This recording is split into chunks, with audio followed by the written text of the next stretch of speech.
자, 오늘 우리가 함께 나눈 본문의 말씀을 봅니다. 오늘 말씀을 보게 되면 열왕기상 하는 구원을 중심으로 하는 이스라엘의 역사입니다. 구원을 중심으로 하는 역사서라는 것이죠. 그래서 오늘 이 열왕기상 이 말씀이 기록될 당시를 보게 되면 주전 537년 이스라엘 백성들이 70년의 바벨론 생활을 끝내고 이제 유다 땅으로 귀환하기 직전에 있습니다. 다시금 하나님께서 약속하신 대로 유다 땅으로 들어오기 위해 준비하고 있는 선민들을 위해서 주시는 하나님의 말씀입니다. 그러면 이 70년이란 시간 동안 바벨론 땅에 있었던 하나님의 선민들은 어떠한 모양 가운데 있어서 그 자리에 있었는가 우리가 잠시 살펴볼 필요가 있겠죠. 70년 동안 포로 생활에 있습니다. 자유를 모든 것을 잃어버린 가운데 있어서 상당한 고난 가운데 있습니다. 아무것도 자율적으로 할 수 없는 상황이겠죠. 그러나 그런 포로민 가운데 있어서 그 시간이 한두 해가 아니라 무려 70년입니다. 그러다 보니 그 하나님의 선민들이 하나님의 선민이라는 정체성을 잃어 바벨론 땅에서 안주되어진 삶을 살아가고 있습니다. 분명 하나님의 사람으로서 하나님을 예배하는 삶을 살아야 되는 선민임에도 불구하고 고난 중에 있다 할지라도 그들이 70년의 시간이 지나다 보니 이제 바벨론화 되어진 그들의 특징적인 모습을 보게 되죠. 그래서 하나님께서는 그들에게 약속하신 대로 다시금 유다 땅으로 귀환을 시켜야 되는데, 다시금 유다 땅으로 회복시켜야 되는데 그들이 정체성을 잃어 바벨론화 되어진 삶을 살아가고 있었다라는 겁니다. 그러니 이 삶을 정리할 필요가 있었겠죠. 이것을 정리하고 하나님의 선민으로서 다시금 유다 땅에 돌아올 때에 너희가 이러한 삶을 살아야 된다라는 것을 본문의 말씀을 통해서 주시고자 하는 겁니다. 자, 이스라엘 백성들의 이와 같은 모습은 비단 그들의 모습만은 결코 아닐 겁니다. 오늘을 살아가고 있는 우리들 또한도 예수 그리스도를 믿음으로 말미암아 하나님의 자녀됨을 우리는 신앙으로 고백하고 있습니다. 그 신앙을 고백하는 모든 사람들은 하나님의 아들이요 하나님의 딸로서 하나님의 예배자로서 부르심을 받았다라는 사실입니다. 그러나 현실의 삶이 녹록지 않아 참 힘들고 피곤하여 오늘 현 시대를 보게 되면 아직까지 정치, 경제, 사회 모든 것들이 회복되지 않는 상황들에 있어 우리네 삶도 참 쉽지 않은 하루하루의 삶을 살아가게 되죠. 피곤합니다. 그리고 무엇보다도 너무 바쁩니다. 몸이 피곤하고 일상이 바쁘다 보니 우리에게 있어서 제일 먼저 타협되어지는 것이 무엇입니까? 예배 생활이겠죠. 내가 그 전에 조금은 여유가 있는 삶을 살 때에는 내가 새벽 제단도 쌓았고 공식적인 3일 예배도 드렸고 주일 예배도 드렸고 또 시간 내어서 화요철야나 금요철야 기도의 자리도 갔었는데 지금 사회적으로 너무나 어렵다 보니 내 삶도 힘들고 버거워 이 모든 예배 생활이 점점점 하나씩 타협되어지는 현실의 나를 보게 됩니다. 분명 새벽을 깨워 예배를 해야겠다, 새벽을 깨워 기도해야 되겠다, 내가 그래도 화요철야만큼은 나가서 기도해야 되겠다, 내가 그래도 3일 예배는 드려야 되겠다. 참 힘든 한 주의 삶을 살았지만 그럼에도 나는 주일만큼은 반드시 지켜야 되겠다. 그러한 결심 결단들이 점점점 타협되어져서 예배가 무너지는 현실의 나를 보게 됩니다. 그러나 우리가 잊지 말 것은 이사야 43장 21절의 말씀을 보게 되면 이 백성은 내가 나를 위하여 지었나니 나를 찬송하게 하려 합니다. 분명히 말씀합니다. 하나님은 우리를 이 땅 가운데 하나님의 아들, 딸로서 부르신 그 창조의 목적이 하나님께 예배하기 위함이다 라고 말씀을 하고 있습니다. 본문의 이스라엘 백성도 바벨론 70년의 포로 생활하다 보니 그 예배자로서의 정체성을 잃어버린 상황 가운데 있었고, 오늘 현실의 어려운 환경으로 인해서 우리들 또한도 계속적으로 예배가 무너져 가고 있는 현실을 살아가고 있다는 겁니다. 휴가철입니다. 1년에 한 번밖에 없는 여름 휴가를 해외를 나가든 국내 먼 곳을 다니시든 주일을 껴서 쉬다 보니 내가 마지못해 주일을 범해야 되겠다, 그러나 양심상 예배를 드리기 위해서 온라인으로 예배를 드리겠다고 하시는 분은 참 많으나 그것이 정녕 하나님께서 기뻐하시는 신령과 진정으로 드려지는 예배일까 싶습니다. 그렇게 한 번씩 한 번씩 타협되게 되면 결국은 하나님께서 원하시는 네 번째 계명마저도 잃어버리는 것이 현실인 건 사실입니다. 이처럼 이스라엘 백성도 예배자로서의 그 모습이 무너져가고 오늘 우리들 또한도 예배자로서의 모습이 무너져가고 있는 이때에 오늘 본문의 말씀을 통해서 하나님께서 우리에게 요구하시는 건 단 하나, 예배자로서의 정체성을 회복하자라는 겁니다. 여러분, 현 시대가 어떤 환경 가운데 있다 할지라도 여러분 개인의 삶이 힘이 들고 육체적으로 피곤하고 질병에 걸려 참 하루하루가 참 쉽지만 않은 삶이라 할지라도 하나님께 예배하는 것만큼은 목숨 걸고 지켜낼 수 있는 우리 화강의 성도 될 수 있기를 축복합니다. 우리는 3년의 코로나를 경험했습니다. 불가피하게 성전에 올라와서 예배할 수 없는 시간들이었지만 우리들 마음에는 성전에 나와 하나님의 말씀 가운데 예배하기를 소망했습니다. 그렇게 끝내 믿음을 지키고 신앙을 지켜낸 그 모든 성도들은 하나님께서 지금도 여전히 여러분과 함께하며 또한 사랑하시고 여러분의 구하는 것들마다 반드시 들으시고 때에 따라 응답하시는 여러분의 하나님이신 줄 믿으셨으면 좋겠습니다. 자, 이제 본문의 말씀을 보게 되면 열왕기상 5장 이하부터 시작되어지는 오늘 본문의 말씀은 솔로몬 시대를 이야기합니다. 솔로몬이 이제 왕 위에 오른 후 아버지 다윗으로부터 유언을 듣게 됩니다. 분명히 다윗은 아들 솔로몬에게 왕위를 넘겨주면서 하지 말아야 될 것, 그리고 반드시 해내야 될 것들에 대해서 이야기를 하죠. 그 중에 첫 번째는 아도니아, 또 시므이, 또 요압 장군을 처형해야 된다, 처단해야 된다라고 이야기를 하죠. 솔로몬 시대에 불필요한 인물들이라는 겁니다. 끊임없이 다윗 때에 괴롭혔고 다윗 때에 가장 힘들게 했던 인물들입니다. 그러기에 솔로몬 때에는 반드시 제거해야 되는 위협적인 인물들이죠. 그리고 두 번째, 이처럼 다윗의 유언에 따라서 이들을 제거한 후에 솔로몬은 당시에 최고 큰 산당이라고 하는 기브온이라는 곳에서 하나님 앞에 1000번제 예배를 드립니다. 그 예배를 드린 후에 하나님은 그에게 지혜와 총명과 장수와 물질의 축복을 주었습니다. 부러울 것이 없는 삶이죠. 그리고 이어서 내각 관료들을 세우게 되죠. 장관급들을 본인의 사람들의 한 사람 한 사람 세우게 됩니다.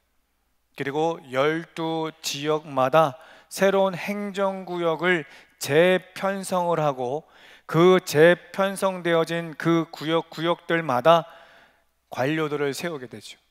그 구역들을 관장할 수 있는 관장들을 세웠다라는 겁니다. 이제 이 솔로몬은 더 이상 그를 위협할 수 있는 인물도 없었고 전쟁도 일어나지 않았고 다시금 12지역 행정구역을 세워서 더 이상 그를 힘들게 하는 이 없는 그런 신정 국가로서의 왕 위에 오르게 되죠. 부족함이 없습니다. 더할 나위 없는 삶이죠. 그런 가운데에 이 모든 것을 행한 후 이제 4년의 시간이 지난 주전 966년에 하나님의 성전을 건축하기 시작합니다. 그리고 만 7년 되던 해에 그는 이 성전을 준공하게 되죠. 여러분, 중요한 것은 이 솔로몬이 이 성전을 어느 때 이 성전을 건축했냐라는 겁니다. 우리가 주목해야 될 부분은 이 솔로몬이 어느 때에 이 성전을 건축했냐라는 거예요. 그래서 열왕기상 5장 4절의 말씀을 보게 되면 이렇게 말씀합니다. 이제 내 하나님 여호와께서 내게 사방에 태평을 주심에 원수도 없고 재앙도 없도다 라고 말씀하세요. 다시 한번 말씀드리지만 이 솔로몬이 왕 위에 올라 만 4년이라는 시간 동안 자신에게 위협하는 인물들을 제거했습니다. 그리고 이미 다윗 때의 모든 정복 전쟁을 끝난 상태였기 때문에 더 이상의 전쟁은 없습니다. 그리고 이제 모든 강요들을 자신의 사람들로 세워서 더 이상의 위협하는 인물도 없습니다.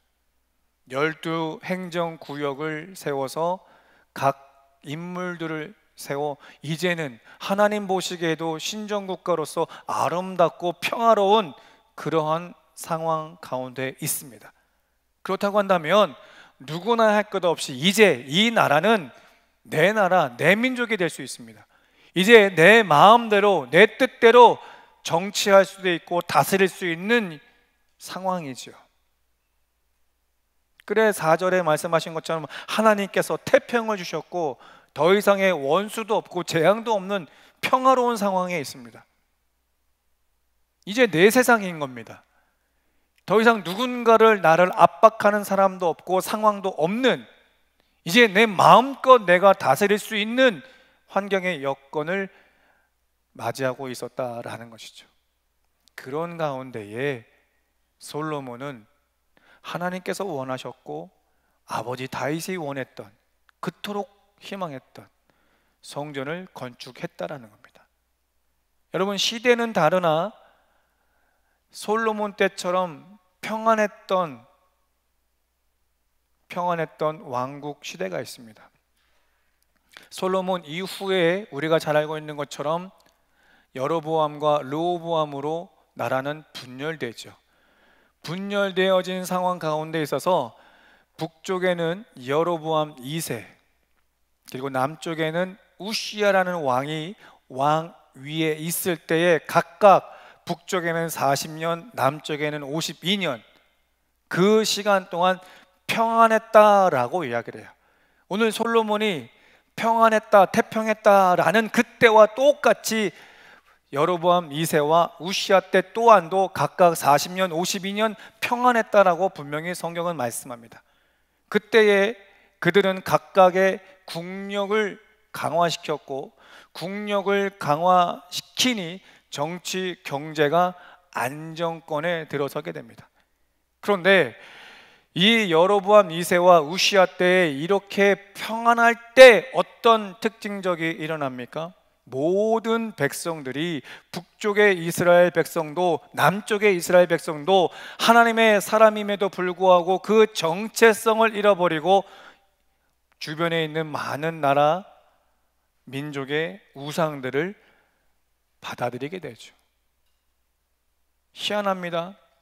하나님께서 분명히 그들에게 평안을 주셨는데, 누가? 하나님께서, 그들의 하나님께서 그들에게 평안을 주셨는데 그들은 하나님이 아니라 주변 이웃의 우상들을 숭배하기 시작했다는 겁니다. 그리고 이웃 문화들을 끊임없이, 우상의 문화들을 받아들이고 접해서 모든 하나님의 선민들이 정체성을 잃어버리는 그런 특징적인 것을 보게 됩니다. 여러분, 솔로몬의 평안과 여로보암 2세와 우시아 때의 평안은, 이 모든 평안은 하나님이 주셨습니다. 그런데 솔로몬과 이들은 전혀 다른 결과의 모습을 보게 되죠. 이들은 하나님이 주신 평안 가운데 있어서 우상을 숭배하고 이방 민족의 문화를 접하여 끊임없이 하나님 앞에 죄를 범합니다. 그래 어떤 결과가 났습니까? 결국은 북쪽 이스라엘은 아수르에 의해서 멸망당하고 남유다 또한도 끝내 바벨론에 무너지는 것을 우리는 성경 역사를 통해서 보게 되죠.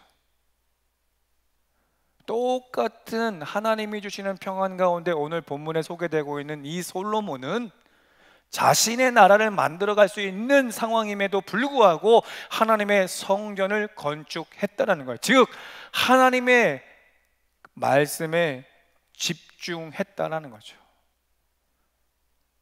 그리고 이어서 이 솔로몬은 건축물로서의 성전을 짓는 것으로 끝나지는 않습니다. 건축물로서의 성전을 지었다면 그것은 그저 건물에 불과하겠죠. 그러나 열왕기상 8장 1절로 11절까지의 말씀을 보게 되면 성전을 건축한 후 그곳에 무엇을 드리게 됩니까?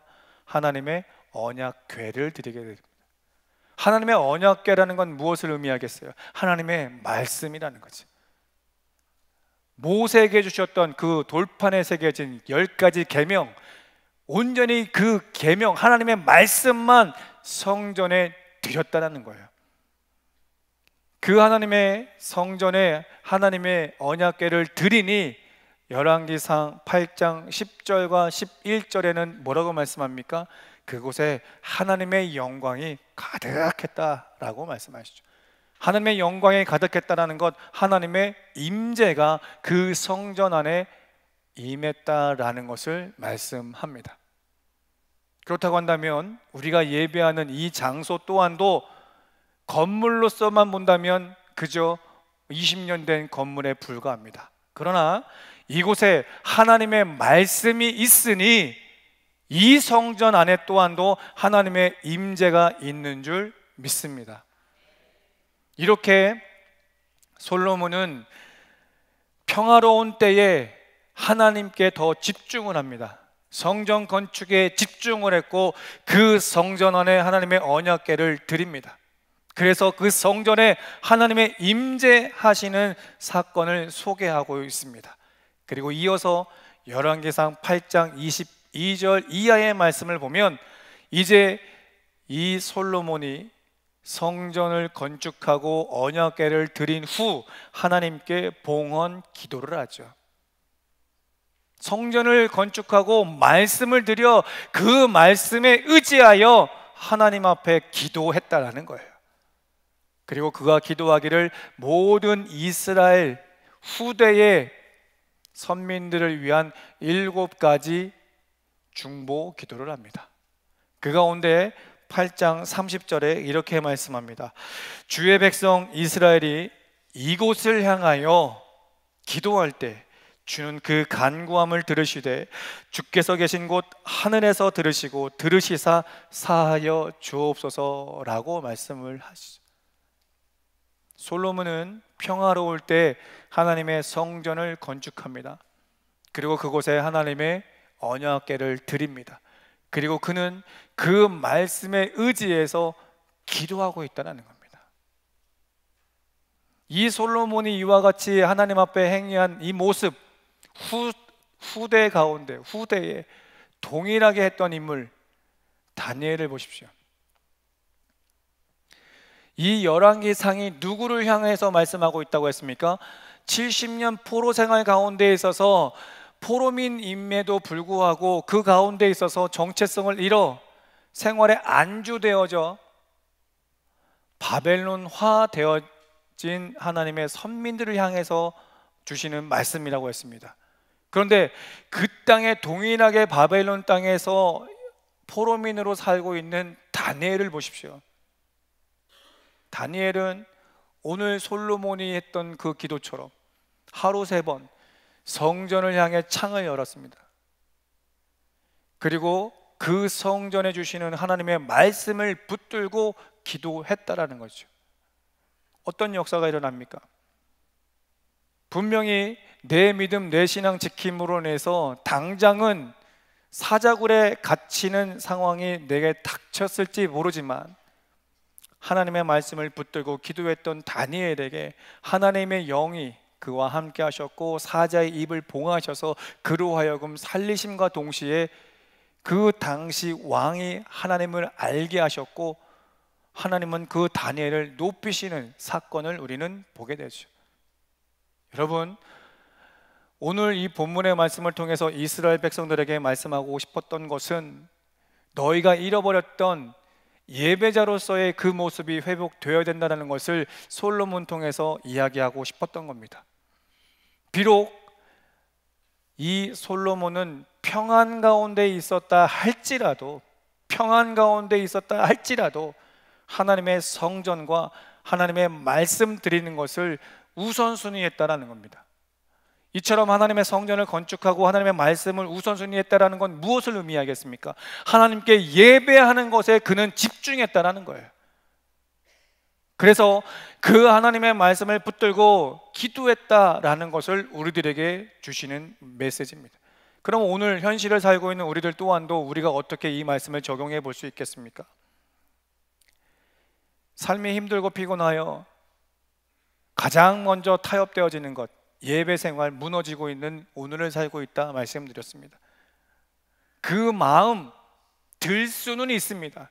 내가 지금 현실이 고단하고 힘이 들어서 예배 생활 조금은 줄여볼까 하는 마음, 그런 생각해 볼 수는 있습니다. 그러나 하나님께서 그것을 원하실까? 그렇지 않다는 것을 지금 이야기하고 싶은 거예요. 70년 동안 무너졌던 그 모습, 반드시 너희는 유다 땅으로 돌아와서 회복시켜야 된다는 것을 솔로몬 통해서 이야기하고 있는 건 아니겠습니까? 솔로몬은 태평할 때에, 재앙이 없을 때에, 위협이 없을 때에 자신의 것을 욕심냈던 것이 아니라 하나님께 영광 돌리기 위한 예배의 자리를 사모했다는 것을 강조해서 이야기하고 싶은 거예요. 그래야 하나님 앞에 예배 자리에 강조함에 그 예배를 받으시는 하나님 앞에 그 말씀을 붙들고 기도한다면 반드시 하나님은 응답하시는 분이다라는 것을 성경은 우리들에게 말씀을 하고 있습니다. 사랑하는 성도 여러분, 현실에는 예배가 많이 무너져가고 있습니다. 코로나 이후로 우리는 우리 손에서 핸드폰, 휴대폰 내려놓지 못하는 세대를 살고 있습니다. 이보다도 더 큰 우상이 없습니다. 아침, 저녁 할 것 없이 눈 뜨고 눈 감는 그 순간순간 끝까지 핸드폰을 손에 놓지 않는 오늘 이 시대, 여러분, 그거는 우상입니다. 하나님보다도 더 우선시하는 그 모든 것들은 다 우상입니다. 무조건 하고 우리가 그것을 하지 말자는 건 하지만 절제할 필요가 있다는 거죠. 여행지에 가서 온라인으로 예배드리겠다, 그것이 정녕 하나님께서 원하시는 신령과 진정으로 드려지는 예배일까 싶습니다. 적어도 앞에 서 있는 이 목사의 신앙관으로서는 절대 그 예배는 예배라고 보지 않습니다. 여러분, 솔로몬이 왜 성전을 건축하려 했겠습니까? 많은 이스라엘 선민들과 함께 한자리에 나와 하나님을 찬양하고 하나님의 말씀을 선포하고 그 말씀에 기도하기를 원하는 것 아니었겠습니까?